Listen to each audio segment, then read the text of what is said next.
Assalamualaikum warahmatullahi wabarakatuh. Kembali lagi bersama saya Muhammad Hidayat di podcast Ngeranyam. Di sebelah saya ada Angga Armando. Mungkin bisa perkenalkan diri dulu.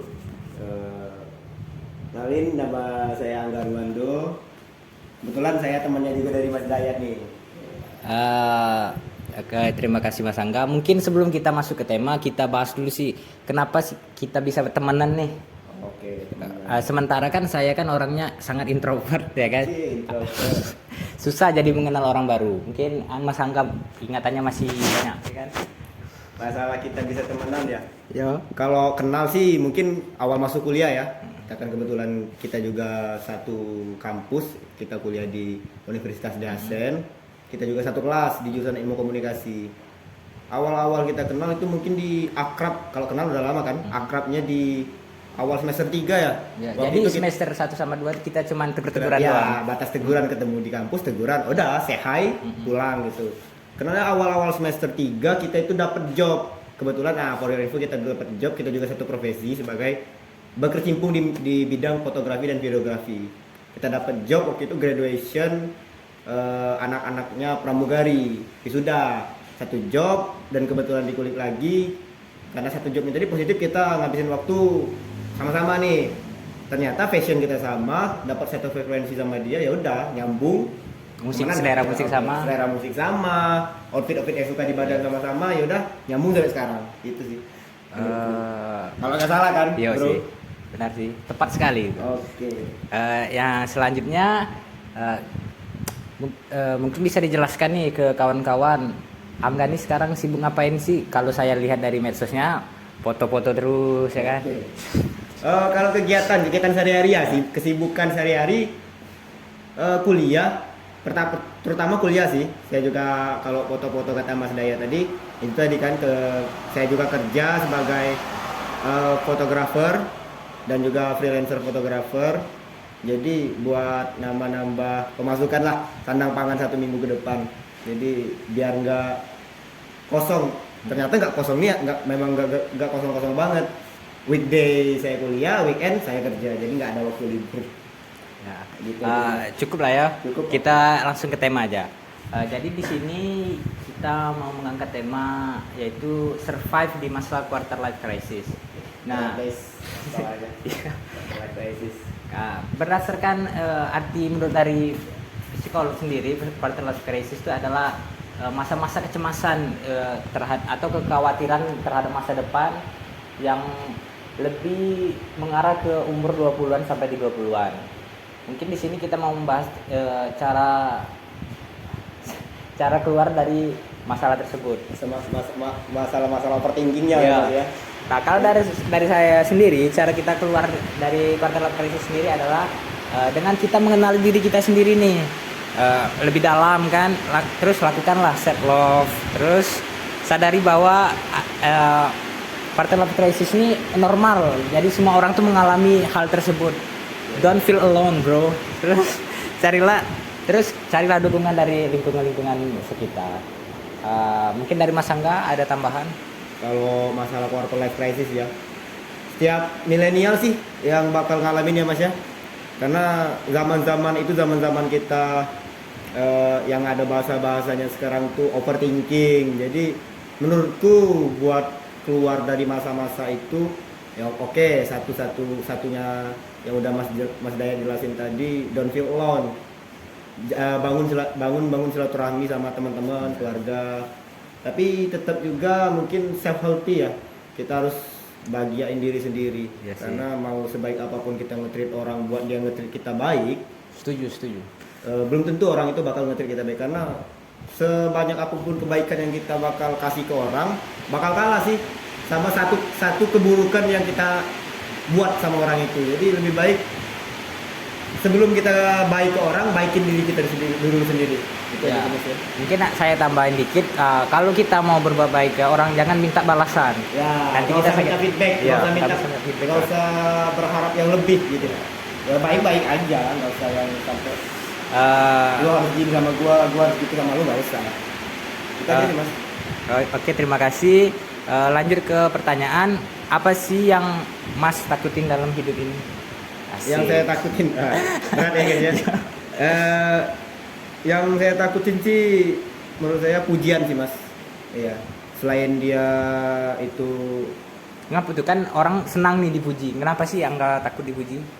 dia itu kebanyakan bikin kita lupa diri ya, dan juga dia bisa menutup pintu koreksi. Oh, iya. Dipuji emang bagus biar kita semangat kan, tapi kebanyakan dipuji jadi toksik juga.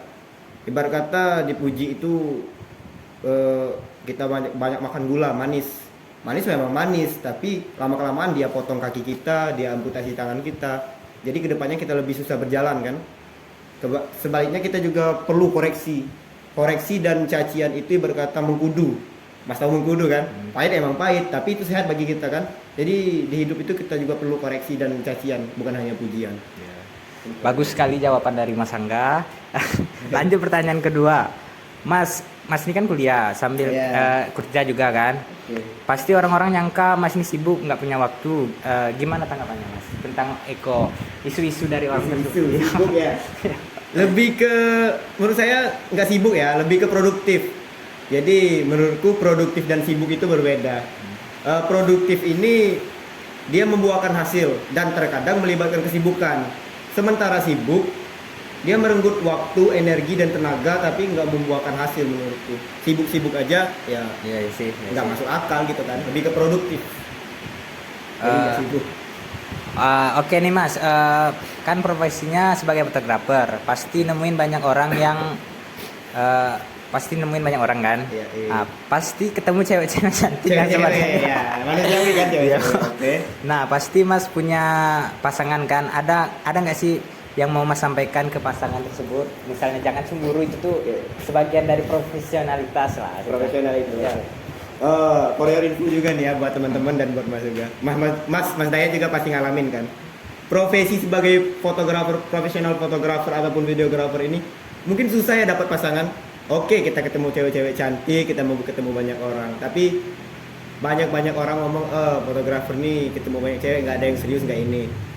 Kalau dibilang pasangan bukan pasangan lagi ya Mas ya, udah kandas gitu. Tapi kalau buat suram guys. Tapi kalau mau buat yang disampaikan buat mantan pasanganku ataupun siapalah, cuma mau bilang aku minta maaf karena hidupmu jauh panjang dan menyebalkan, penuh dengan kecurigaan karena profesiku.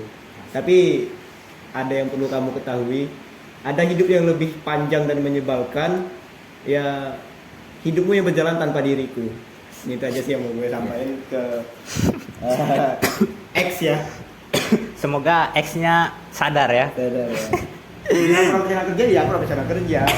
Tapi itu tadi balik lagi ke pengertian masing-masing ya Mas ya. Ke pengertian masing-masing, gimana dia nanggepin aku dan profesiku, gimana aku nanggepin dia dan profesi dia. Tapi kalau memang nggak ditakdirin sama-sama ya susah Mas.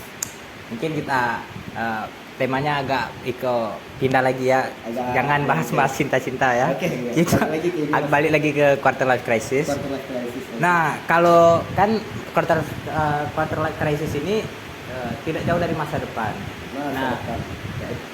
Pasti untuk masa depan kita kan perlu investasi atau tabungan. Nah, dari Mas Angga ini ada nggak sudah melakukan investasi tersebut nggak sih? Apa binomo misalnya? Binomo, oke, trading ya Mas ya. Sebelum jawab boleh nggak diminum dulu Mas? Boleh. Serek dong. Ya, kamu juga serek.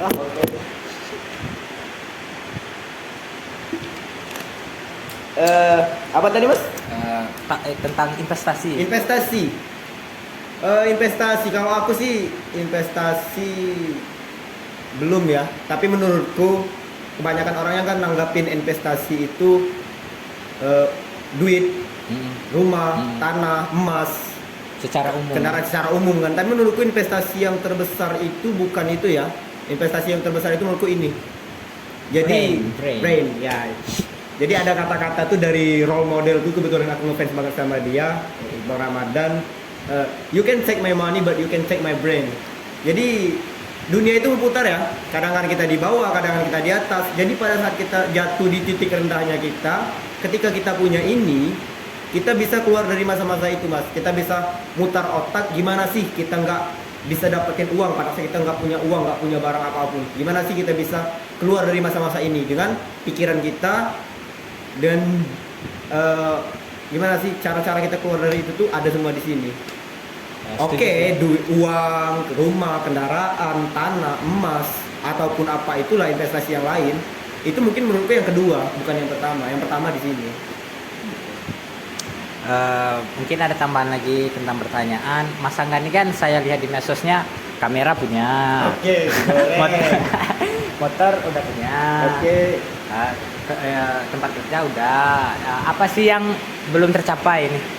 yang belum tercapai ya. Banyak sih Mas. Tambah sekarang umurku udah 22 tahun kan. Oke, Mbak. Tapi selama 22 tahun ini menurutku yang belum tercapai ngebahagiain orang tua sih. Ya. Mau segimanapun menurutku apa yang aku lakuin buat orang tua nggak bakal bisa balas jasa-jasa dia, setidaknya ngebahagiain. Mungkin cukup ya, udah 11 menit. Saya akhiri, saya Muhammad Hidayat dan Angga Armando mengucapkan undur diri. Terima kasih yang udah nonton. Oke, thank you. 11 menit, guys.